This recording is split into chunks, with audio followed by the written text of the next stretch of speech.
And we welcome you to another edition of This is Wrestling, Dark Side of the Ring. And tonight, myself, Lee Versage, and you, Zach McGibbon, will look at the Scream Queen, Daffney, who was featured in the latest episode of Dark Side of the Ring. Zach, how are you?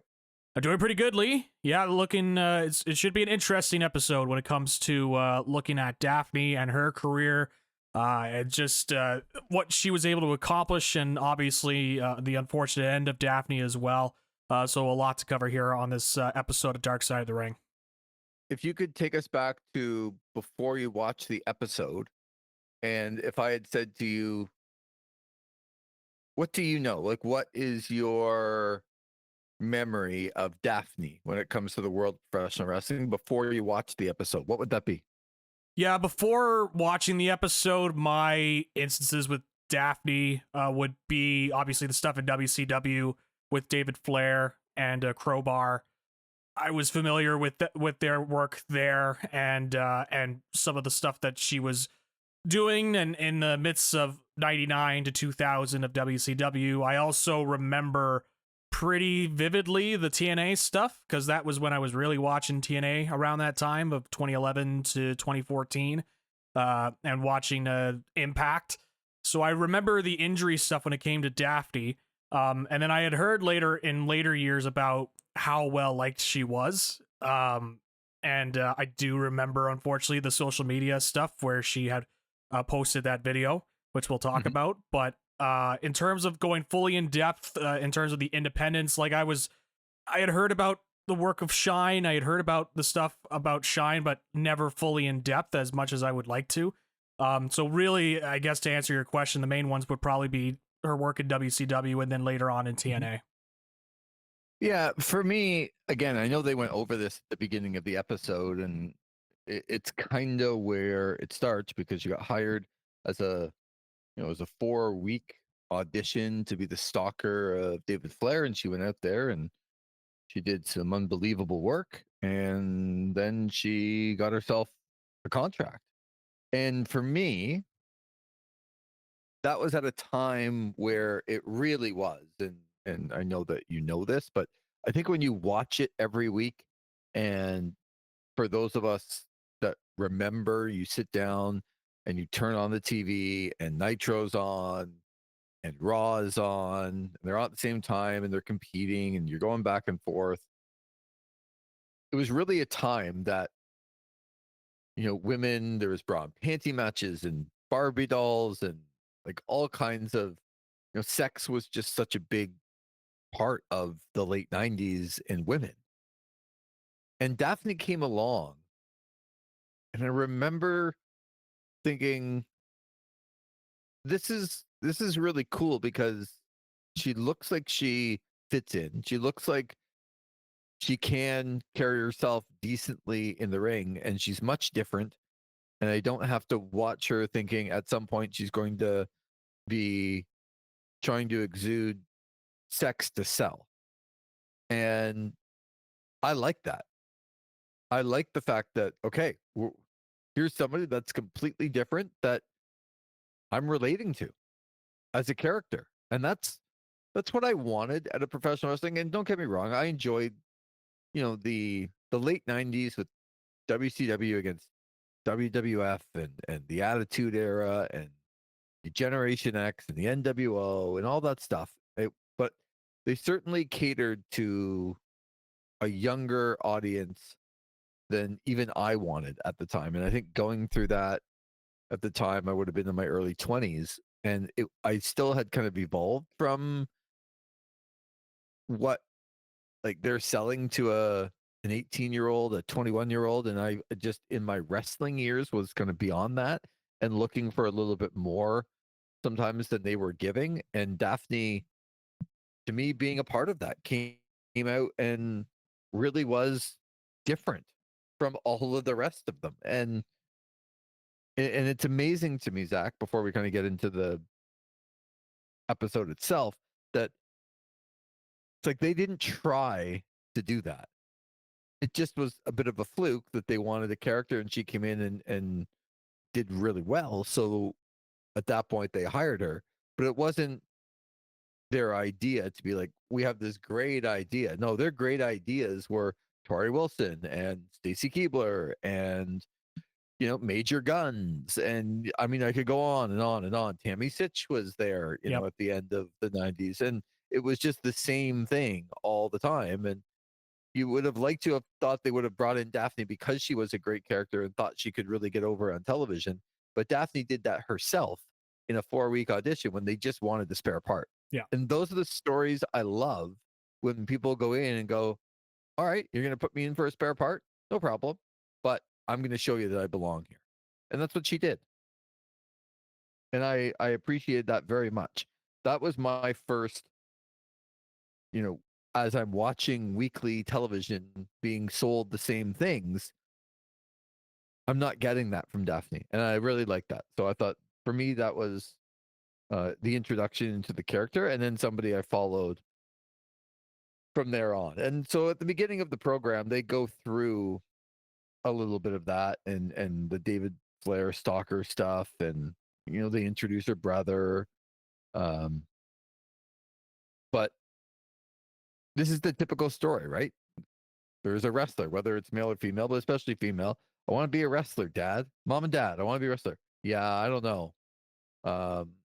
And then somebody goes and does it anyway, and she really, I think, Zach, set the tone for her career with how well she was liked and how she treated people, right? Oh yeah, that was a reputation that I had heard like later on when I was really starting to get into the independents. And I thought in this episode they did a really great job of kind of exemplifying that and showcasing just how beloved she was within the wrestling community. And like what you said, I thought it was a great point in terms of how in an era of wrestling in the late 90s and early 2000s where it was all about sex appeal and hot women on your screen and that's all that mattered, that Daffney was able to debut and take the bull by the horns and really showcase herself. And really, the stuff with her and David Flair and Crowbar is often regarded as, there's not a lot of highlights of WCW 2000, but in terms of one of the consistently pretty good things that happened out of that era was that trio, because they mentioned the chemistry that those three had. And you mentioned it there in terms of how, it's a classic story of her going in and saying, oh, I want to be a wrestler, I want to do this, and the family maybe not taking too much into it, but then she's able to exemplify herself and showcase herself to a big audience and kind of change some minds. But then obviously with the death of WCW and WWE purchasing the company and not picking up Daphne's contract and not even signing her, signed a brief developmental deal, but otherwise did not bring her in full time, where they start to kind of show the struggles that she faced afterwards and her battle with bipolar disorder.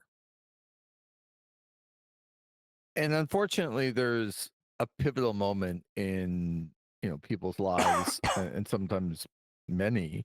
But this, to me, you could see. Okay, she's on TV. She's doing what she wants to do. She's working with a company in WCW. Well, they get bought. Then she goes to WWF, gets a developmental deal, doesn't get hired, so she doesn't have a job. And she's in the middle of a divorce. And things are sinking a little bit. And then she gets diagnosed as bipolar. And this is where, to me, the episode starts to go in another direction, where you hear about people affected by bipolar, and but I don't think we truly understand what that means on a hour to hour, day to day basis with those around who have to live with it. And I thought it was it was Caleb Conley, I was looking for his name, that dated Daphne for 4 years, and you could see in him that it was that part of it. It was dealing with it every day that was has its wears and tears, not only on the person that has it, but on those around. And I thought he conducted himself very well through this. I mean, you could see that he really loved her. Now, I'm not sure he was in love with her the whole time, but like, regardless, he loved Daphne. And I thought he came across pretty well in this one because he, even though they divorced or they broke up, that she and him sort of still had a really good relationship, and he always, loved her. And that was a big part of it, because people have to understand the ups and downs of what goes into somebody that is bipolar, and what a difficult thing. And you could see in this episode, to me, it was probably the episode that I've watched and been, I would say, affected by the most, because you could see all the people around her loved her dearly and were strained and affected by the disease that she had. And I found that really sad in this one, Zach. Yeah, and that's one of the things that's, is in terms of making documentary episodes, is one of the strengths of the Dark Side of the Ring series, is being able to bring the human element. Because I think for so long, and even still today, when you see professional wrestling covered, it's always in the lens of, oh, these are larger than life figures. These are just these superhero types, and we kind of forget at the end that these are human beings at the end of the day.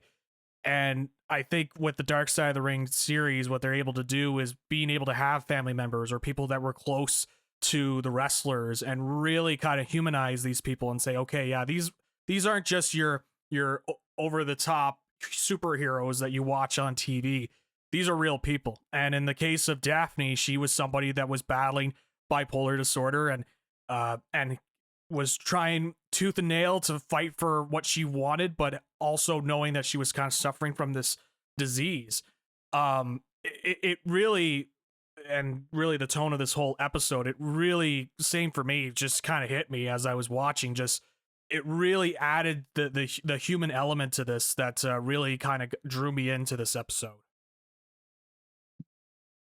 I think the next part of this is the Monsters Ball match, where she got really hurt and she was concerned about it and decided that she was going to do it anyway, and fell through the table and cracked the back of her head on the floor. And there's a bunch of people on there saying, well, we made it as safe as we possibly could. Maybe, but I guess ultimately she went through with it because she always did.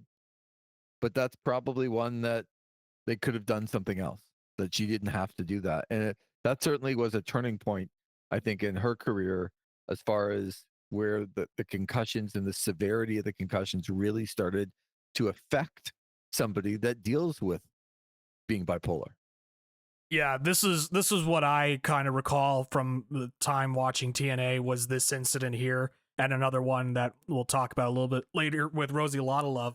But it just kind of watching it back and just seeing the spot again, and seeing, it's one of those weird things where you look back and you kind of see where things, you can pinpoint where things started to go in a different direction when it comes to Daphne and her health. One of the big things I always remembered at that time, and I still feel about it to this day, is whether, there were kind of multiple accounts on, did Daphne want to do the spot? Did she not want to do the spot? At the end of the day, the way that TNA treated her in terms of how paying for medical bills, or dealing with the aftermath of an injury that took place in their ring, is still something that infuriates me when I watch this, and the way that they treated Daphne in this. And just going back to this era too, where we were kind of discussing earlier with WCW, where and that era of wrestling where women were kind of portrayed in this light of being more sex appeal and whatnot, and they go into TNA, and TNA has the opportunity to kind of change from the format, because WWE was still doing the Divas stuff during that time, and TNA being able to showcase their women's wrestling with Gail Kim and Awesome Khan, and some of the different wrestlers that performed in that company, but still just not being able to really hone in on it and going back to I guess, lack of a better term, the cheap way out when it comes to how they portray women and the company. And now you got Daffney that's trying to showcase herself and trying to make herself different and show why this knockouts division could be something in TNA. And again, this injury, just, you could just see it. It starts this pattern afterwards that becomes concerning, especially when you take in the combination of head trauma with concussions and CTE. Now you mix that with bipolar disorder. I mean, it's just a bad combination to have, to say the least. That second spot you're talking about, Rosie Lotta Love, not exactly a veteran at that time, gave, the best description would be, what Nia Jax calls her move, off the second rope and kind of sitting on somebody. It's a Yokozuna, I think Earthquake kind of did it. Yep. As well. This looked reckless to me. And I know that I think she admitted that she just didn't sit properly for it, or blaming herself. This one felt reckless because it's a wrestler that wasn't exactly, top of the card, that didn't have to do that. But she did it anyway. I always think that that's a move, even with Nia Jax was hurting people, and you kind of know what you're doing. Mm-hmm. And so I think Nia Jax has probably gone too far the other way with if you really want to do the move, then learn how to do it properly. And now she's gone the other way, which doesn't even look like she touches somebody. But I get it, because she's hurt people. And this one to me was, I watch it, I'm like, that's just really reckless. But it certainly was the second one that really caused the downfall that you were talking about to continue to spiral. Yeah. What'd you think of the move? I remember at the time also thinking it was reckless. And I remember at the time when she was wrestling, she wasn't necessarily known as being, she had been in the industry a couple of years at that point, but she wasn't exactly clean in the ring. So I definitely, the way that I saw that move at the time, I also thought it was reckless. And it's a tough move to take as well. And it all goes back to who the person delivering the move, how they are able to deliver it.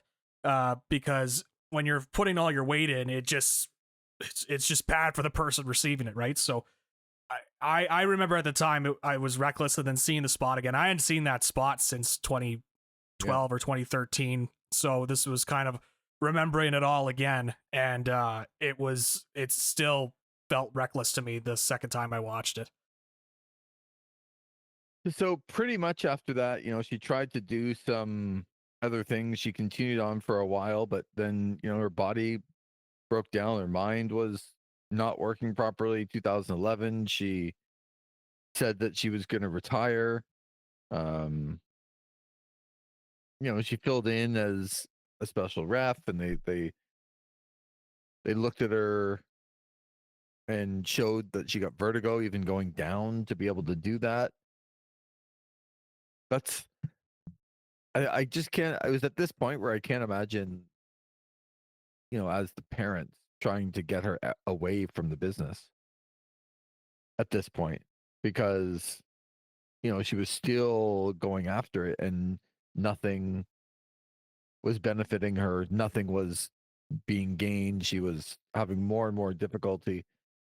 And it was just one thing after another. And she mixed drinks, and she got in a car accident, and there's just so many things with her that, some things I think she probably caused by doing the things to herself, and then other things bad luck. But it all was a combination, Zach, of somebody that really couldn't get out of that spiral. Yeah, and that's the thing with the wrestling business, is sometimes it could just feel like a trap and you're just kind of stuck in it. Where it doesn't feel like you could go into different places. And, the thing that came out of after all the stuff with TNA is that she did try to file a lawsuit, trying to get her medical bills paid for. And the settlement, or if you want to even call it a settlement, was that TNA would give her 1,000 action figures so that she could sell it on the side when doing independence, which is just Right. crazy to me. Just still is. It still makes me mad whenever I think about that story. Yep. Like that's somebody got hurt in your ring, and this is how you repay them for the work that they put in. But like what you mentioned, she tries to, go back on the scene. There's Shine, as mentioned earlier, and which is kind of a sister promotion of Shimmer, and tries to kind of still be involved and try and do things. But talking with a lot of wrestlers that do it for so long, there's just this thing where they are so like when something that's taken away from them in terms of performing in the ring, it kind of changes them, and they long to try and go in back, find ways to get back in the ring and stay involved. And as we've kind of touched upon throughout the episode, when you've got that going when it comes to professional wrestling, combined with the head trauma that she suffered over her career, doing professional wrestling, then obviously the bipolar disorder as well.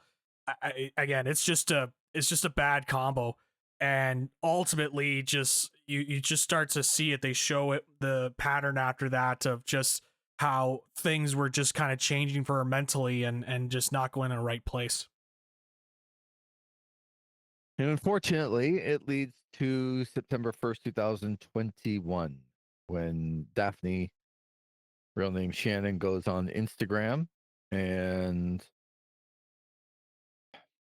do you remember this, like when it happened? I do, unfortunately, yes. Mm-hmm. I was on social media when they were posting stuff about it, and I saw the video briefly, not realizing what it was. I just remember it was somebody shared, hey, something's going on with Daffney. She's streaming on Instagram, and I remember watching a bit and then realizing what was going down and saying, oh, this is not great, and immediately backing out. I just remember other wrestlers trying to reach out to her. It was not a great day, that's for sure. And so on Instagram, she goes on live and she basically speaks out her last note and decided that that was the time that she was no longer going to be with us. And man, that, like, I kind of remember it, but I don't vividly remember it. And this one had me in tears. Like, I just can't remember something being, this affecting me like that when I watch this episode, because they're all sad. These episodes, they don't end well. Mm-hmm. most of the time. And it was just, you could almost feel watching the program, and this is where I give a lot of credit to to Vice and to the people who put this together, because you could feel through the TV that you wanted to like reach out and help this person. And if you felt that just watching the story, imagine what the friends and the family and the exes and all the people that wanted to help her, and they couldn't. And I also can't remember one, Zach, where I thought that it was kind of going to end that way. And what a job, I think, by the people, again, who put the program together, to be able to tell the story of Vicky Lyons. And, they got into it with Mick Foley was watching an episode of Forensic Files, and Vicky Lyons was on there, got run over in a parking lot, and then realized that Daffney got her in the ring because her dream was to be in the ring, and Daffney put her over in front of a live crowd. And watching that, it was kind of everything right with the wrestling business.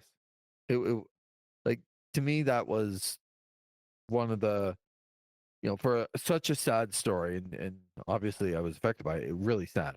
But to be able to share that story as a way of saying this is who this person was, I thought was incredible. Just an incredible. And your thoughts on kind of how they ended it here, and the Vicky Lyons part of it just really brought this full circle and told you about who Daffney was. Yeah, I thought that was a great segment. I thought they did this really well where, they talked about what they needed to talk about when it comes to her life and what happened, but also showing at the end, hey, these are all the positive things that she was able to do in her life and some of the things that she was able to, leave behind in terms of a legacy for others when it comes to her treatment of people in the industry, the Vicky Lyon stuff, as you mentioned. They also talked about how she kind of befriended other wrestlers that were suffering from bipolar disorder, and they kind of, formed a sisterhood around the disease and talked about fighting through it throughout their careers, which I thought was another great way of kind of telling the story. Again, I thought the way that they kind of did this story is, we do talk about with a lot of it where there is unfortunately tragic ends for a lot of these stories that are covered on Dark Side of the Ring. But I thought the way that they kind of ended it off and looked at all the things that she was able to do and some of the things that she was able to accomplish while she was still with us, it was also something that affected me. I'm not gonna lie, it was an emotional watch. It was really well done, really well laid out. I think it does justice for Daffney as well in terms of telling her story and telling her career, and obviously the lasting impact she's left with a lot of people. I thought this was one of the better episodes of Dark Side of the Ring they've ever done. In terms of the way that they put it all together, and the ending scenes was just really well put together. I would agree. I think this, in summary, was one of the best episodes I've ever watched to tell the story of somebody and get a point across about learning more about bipolar disease, understanding the effects that has on people. Yeah, and I think we all know, but you can be reminded real quick about the effects that somebody deciding to take their life has on them and their family and others. And this was, from beginning to end, this one I think is one of the best ones they've ever done. Yeah, I really do believe that. So, job well done. I mean, it's not a exciting end here. It's not like, oh, this, because the story is really sad, but very well put together. This would be one of the episodes I would say is the reason why this series exists, is to tell the stories, good and bad ending, some negative things that happen, but also some positive things, and about the person a little bit more. And I think, Zach, if you were to ask me, like, why do they do this? Why is there a Dark Side of the Ring? Well, watch this episode, and that to me should answer a lot of your questions as to why. mm-hmm. Because you know a whole lot more about who Daffney was. That's going to do it for this episode, Dark Side of the Ring. For Zach McGibbon, I'm Lee Versage. Thanks again for listening to This Is Wrestling.